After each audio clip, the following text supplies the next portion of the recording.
These are the quiet tax changes that are draining retiree incomes across California, and they are happening without a single headline announcing what is really going on.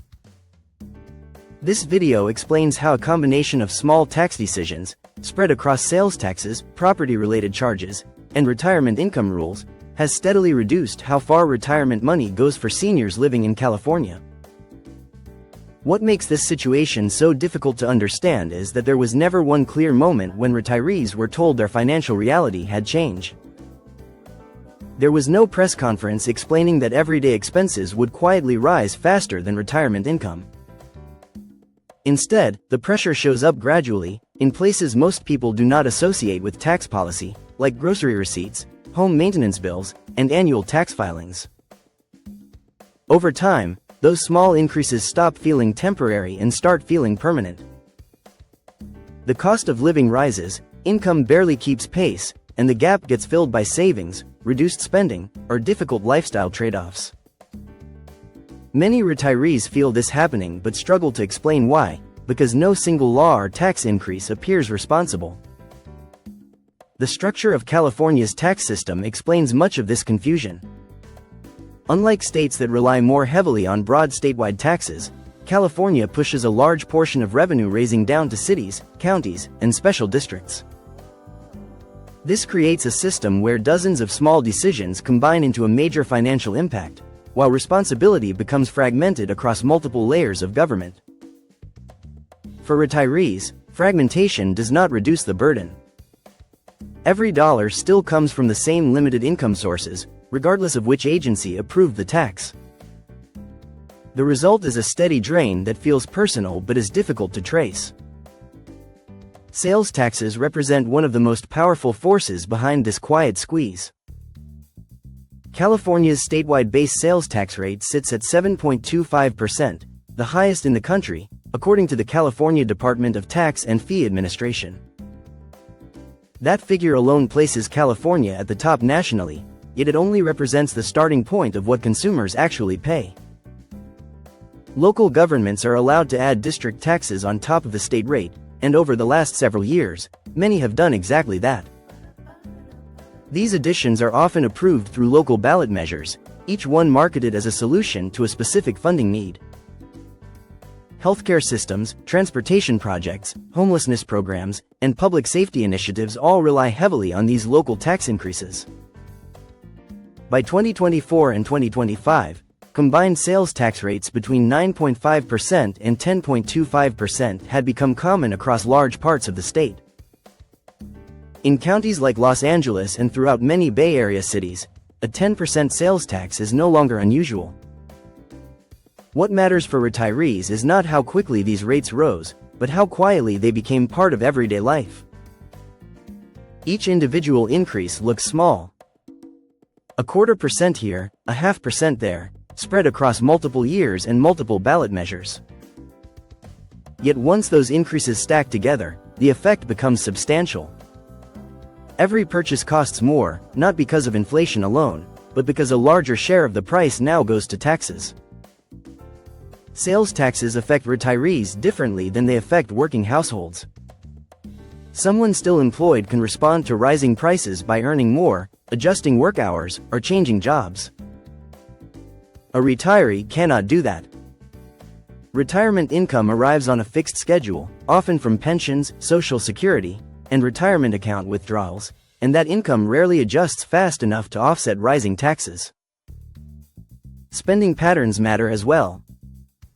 Retirees tend to spend a higher proportion of their income on daily necessities and routine expenses. While unprepared food is generally exempt from sales tax, many unavoidable purchases are not. Clothing, household items, appliances, auto repairs, personal services, and home maintenance all reflect the full local sales tax rate. Every percentage point increase takes a little more out of each transaction.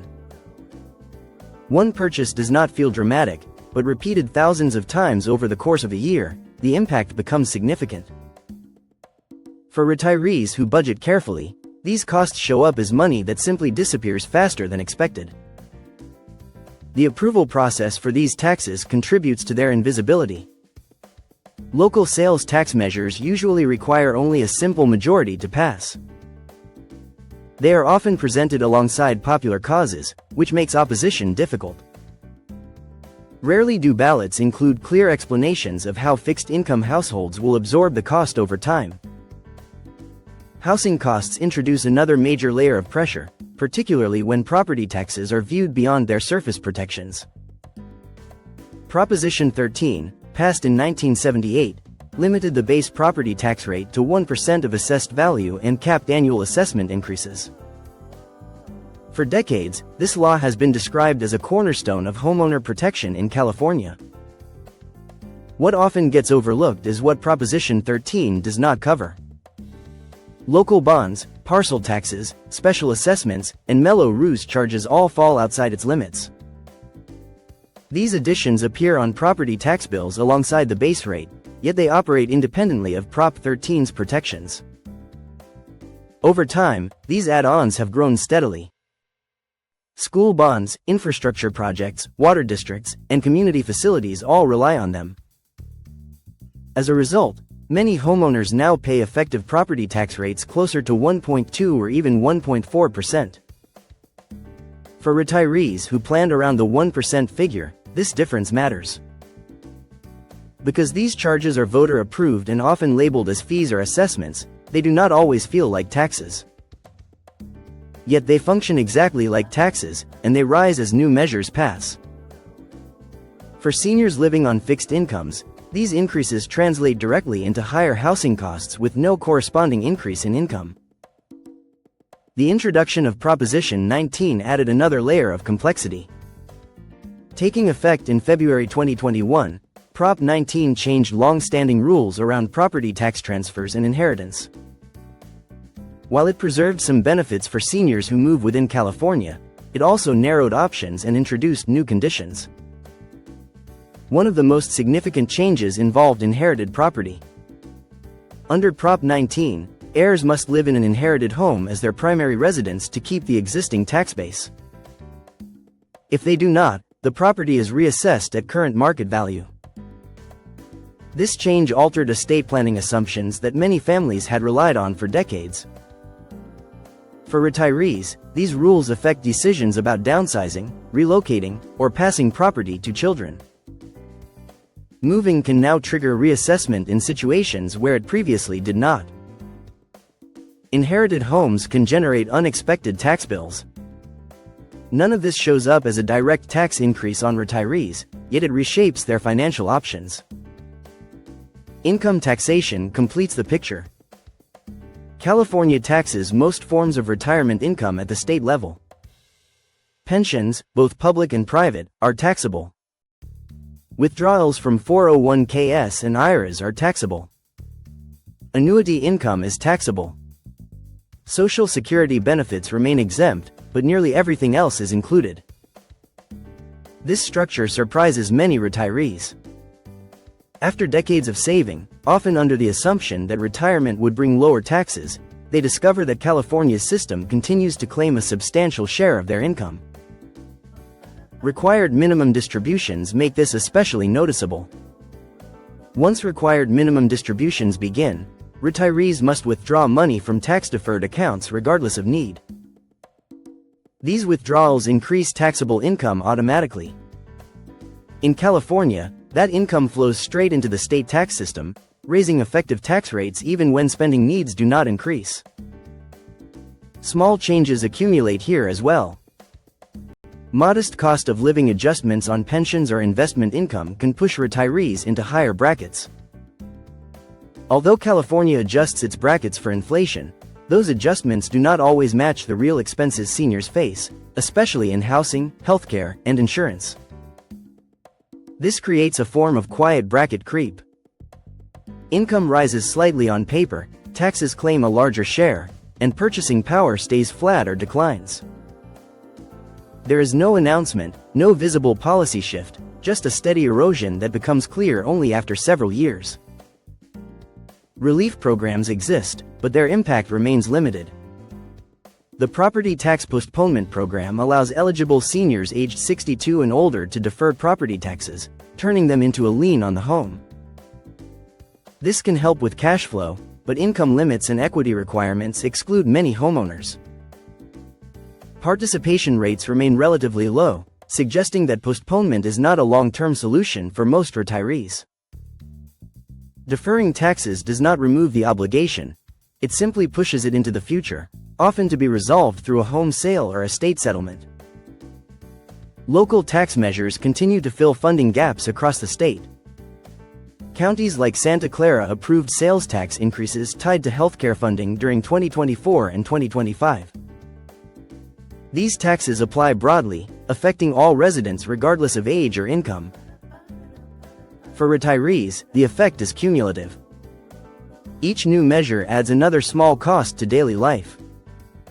Over time, these costs force adjustments, whether that means cutting discretionary spending, delaying home maintenance, or reconsidering where to live. The broader pattern shows California leaning more heavily on localized taxation as budget pressures grow. Sales taxes, parcel taxes, and special assessments are politically easier to pass than large statewide changes. For seniors, that means the tax system becomes harder to understand and harder to plan around. Migration data reflects how these pressures influence decisions later in life. Since 2020, California has experienced net domestic outmigration, and retirees represent a meaningful portion of those leaving. Taxes are rarely the only reason, but they frequently appear among the deciding factors. Supporters of the current system argue that these taxes fund essential services and that seniors benefit indirectly through healthcare, infrastructure, and public safety. They also point to protections like Prop 13 and the Social Security exemption as evidence that retirees are shielded. Critics focus on outcomes rather than intentions. Fixed-income households absorb rising costs without flexibility. Relief programs trail behind real-world expenses. Fragmented taxes obscure the true burden. From this perspective, the system quietly shifts more financial strain onto retirees over time. As of 2025, no comprehensive statewide reform directly addresses this combined burden. The reliance on local measures continues, and incremental increases remain the primary tool. For retirees, that means the quiet drain is likely to persist. What makes this situation so frustrating is how subtle it is. There is no single moment when retirees are told their retirement plan no longer works. Instead, the impact shows up slowly, embedded in everyday transactions, until the difference becomes impossible to ignore. This is how quiet tax changes reshape retirement in California. Not through one dramatic decision, but through steady pressure that pulls a little more from fixed incomes each year, often without explanation, and rarely with meaningful relief.